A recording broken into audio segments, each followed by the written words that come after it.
হাসিনার পতনের সময় এখন সমাগত। তার পতন হবেই, যদি বা কিন্তু কোনো ব্যাপার না। এখন শুধু সময়ের অপেক্ষা।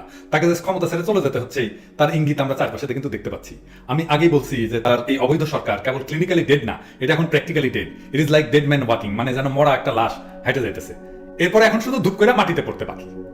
এই ফ্যাসিস্ট চোরের সর্দার ভোট ডাকাত হাসিনা এবং তার অবৈধ রেজিম দীর্ঘ 15 বছর ধরে বাংলাদেশের মানুষকে, সমাজকে, অর্থনীতিকে, দেশের স্বাধীনতা সার্বভৌমত্ব থেকে খুবলে খুবলে খাইছে। আমাদের ভোটের অধিকার, কথা বলার অধিকার, সমাবেশের অধিকার সহ সকল অধিকার নির্মম হাতে কেড়ে নিছে। প্রতিবাদ করার আগে ক্রসফায়ারে মারছে কিংবা গুম করে আয়নাঘরে জোরপূর্বক আটকায় রাখছে। লাখ লাখ বিরোধী দলীয় নেতাকর্মীকে জেলে ভরে রাখছে বছরের পর বছর। শান্তিকালীন সময় সর্বাধিক সংখ্যক সেনা অফিসারকে খুন করা হয়েছে তথাকথিত বিডিআর বিদ্রোহে। শাপলা চত্বর রঞ্জিত হয়েছে হেফাজতের নিহত সদস্যদের পবিত্র রক্তে। এই দুষ্টু চক্র উন্নয়নের নামে হাজার হাজার কোটি টাকা ব্যাংক থেকে, প্রকল্প থেকে, দেশের বৈদেশিক মুদ্রার রিজার্ভ থেকে লুট করে বিদেশে পাচার করছে। বিভিন্ন দেশে বেগমপাড়া করে তুলছে। প্রশাসন থেকে শুরু করে বিচার বিভাগ সহ সকল প্রতিষ্ঠানকে ক্রমাগতভাবে এটা ধ্বংস করে ফেলছে। সমাজের কোনো অংশই আওয়ামী লীগ, বাকশালী, গুন্ডা সন্ত্রাসীদের ভয়ঙ্কর থাবা থেকে রক্ষা পায়নি। ভারতের কৃপা এবং অনুগ্রহ লাভের বাসনায় বাংলাদেশের স্বাধীনতা সার্বভৌমত্ব বিক্রি করে দিয়েছে হাসিনার নেতৃত্বে এই দেশদ্রোহী চক্র। সমগ্র দেশবাসীর মনে মুখে আজ একটাই আওয়াজ, এক দফা এক দাবি, হাসিনা তুই কবে যাবি? হাসিনার পতনের দিন হবে আমাদের অতি প্রত্যাশিত এক মহামুক্তির দিন। 16 ডিসেম্বরের মতোই আমাদের নতুন বিজয় দিবস। এই দিনে আমরা আবার প্রাণ ভরে নিঃশঙ্ক চিত্তে মুক্তির নিঃশ্বাস নিতে পারবো। কিন্তু এই বিজয়ের ফসল কি আমরা ঘরে তুলতে পারবো, নাকি পরিবর্তনের শত্রুরা আমাদের এই মহান অর্জনকে নস্যাৎ করে দিতে সক্ষম হবে? আমি এই প্রশ্নটা করার কারণটা একটু ব্যাখ্যা করি। দীর্ঘ 15 বছর আমি বাকশালীদের ভয়াবহ শাসনে বাংলাদেশের মজলুম মানুষের মনে প্রচন্ড ক্ষোভ, ক্রোধ এবং অসন্তুষ্টি দিনে দিনে জমে এখন পাহাড় সম হয়ে উঠেছে। স্বভাবতই জনগণ চাইবেন তাদের উপরে যারা এতদিন নির্মম অত্যাচার এবং নিপীড়ন চালিয়েছে তাদের উপযুক্ত শাস্তি হোক। কিন্তু মানুষের এই চাওয়াটাকে সতর্কতার সাথে ডিল করতে না পারলে এই চেপে রাখা ক্ষোভ অগ্নিগিরির মতো ফুসে উঠতে পারে। যদি সমাজের ক্ষুদ্র একটা অংশ আইন নিজের হাতে তুলে নিয়ে অত্যাচারীর শাস্তি দিতে প্রবৃত্ত হন, তাহলে দেশের আইন শৃঙ্খলা পরিস্থিতি ভেঙে পড়তে পারে।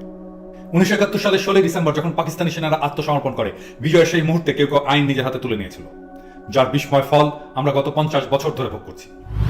একটা বিশেষ ঘটনার কথা বলছি, যা ঘটেছিল বিজয় দিবসের কয়েকদিন পরেই, 1971 সালের 18 ডিসেম্বর। ওই দিন ঢাকা স্টেডিয়ামে সমাগত কয়েক হাজার লোকের সামনে কাদের সিদ্দিকীর নেতৃত্বে 4 ব্যক্তিকে দুষ্কৃতিকারী বলে অভিহিত করে বেয়নেট দিয়ে খুঁচিয়ে খুঁচিয়ে হত্যা করা হয়েছিল। এটা ছিল স্বাধীন বাংলাদেশে সংগঠিত এমন একটা বিচার বহির্ভূত হত্যাকাণ্ড যা সারা বিশ্বে ব্যাপকভাবে প্রচারিত হয়েছিল। দেখুন, এটা ছিল একটা অত্যন্ত গর্হিত অপরাধমূলক কাজ, যা বিচারের আওতায় আনার প্রয়োজন ছিল। কিন্তু পরবর্তীতে শেখ মুজিব এ বিষয়ে কোনো ব্যবস্থাই গ্রহণ করেনি, বরঞ্চ কাদের সিদ্দিকীকে কোলে তুলে নিয়েছিলেন। বলেছিলেন, কাদের তুই 4 জনকে মেরেছিস, 400 জনকে মারলেও আমি তোকে কিছুই বলতাম না। বাকশালের ডিস্ট্রিক্ট গভর্নর হিসেবে কাদের সিদ্দিকীকে পর্যন্ত নিযুক্ত করেছিলেন একজন যুদ্ধাপরাধীকে। মুক্তিযুদ্ধের সূচনা লগ্নে পাকিস্তানি বাহিনীর হাতে ধরা দেওয়ায় এবং যুদ্ধে অংশগ্রহণ না করায় শেখ মুজিব হয়তো নৈতিকভাবে দুর্বল ছিলেন, কিংবা বিচার বহির্ভূত হত্যাকাণ্ড তার কাছে কোনো অপরাধ বলে বিবেচিত হয়নি। এই কাদের সিদ্দিকী স্বাধীন সার্বভৌম বাংলাদেশের বিরুদ্ধে ভারতের মাটিতে বসে 1975-এর পরে রীতিমতো যুদ্ধ করেছিল। আজ সে বাংলাদেশের রাজনীতি করে। কাদের সিদ্দিকী জেনেভা কনভেনশনের অধীনে যে যুদ্ধাপরাধ করেছিল তার বিচার হয়নি। ফলে এই ধরনের হত্যাকাণ্ড বাংলাদেশের পরবর্তীতে চলতেই থেকেছে।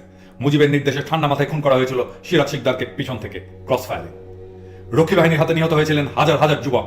একইভাবে গত 15 বছর ধরে হাসিনার ফ্যাসিস্ট অবৈধ সরকার চালিয়ে গেছে একের পর এক বিচার বহির্ভূত হত্যা এবং গুমের মতো ভয়ঙ্কর অপরাধমূলক কার্যকলাপ।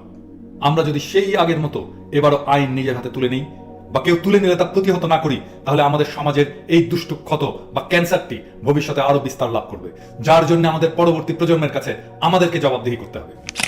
আমরা কিন্তু দেশকে আবার নতুন করে গড়ে তুলতে পারবো না ধ্বংসস্তূপ থেকে, কারণ সেই অরাজকতার সুযোগে এই মহান পরিবর্তনের যারা শত্রু, সেই পরাজিত শক্তি তাদের দেশি বিদেশি দোসরদের সাহায্যে দেশে বড় ধরনের গোলযোগ সৃষ্টির চেষ্টা করবে।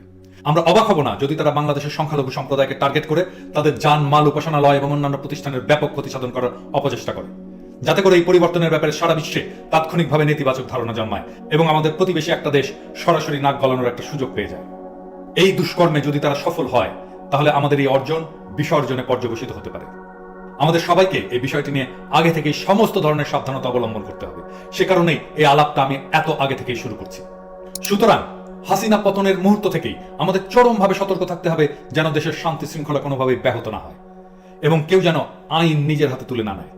বিশেষ করে হাসিনা পরবর্তী 72 ঘন্টা হবে সবচাইতে ক্রিটিক্যাল, যখন পুরো দেশটা থাকবে আইসিইউ বা ইন্টেন্সিভ কেয়ার ইউনিটে। আমাদের সর্বোচ্চ প্রচেষ্টা হবে এই সময়টাতে দেশে যেন কোনো ধরনের গোলযোগ না হয়, তা সম্পূর্ণভাবে নিশ্চিত করতে হবে। আর সেটা করতে হলে আমাদের এখন থেকে ধারণা করতে হবে হাসিনার পতনের মুহূর্ত থেকে আমাদের জন্য প্রধান প্রধান চ্যালেঞ্জ কি হতে পারে।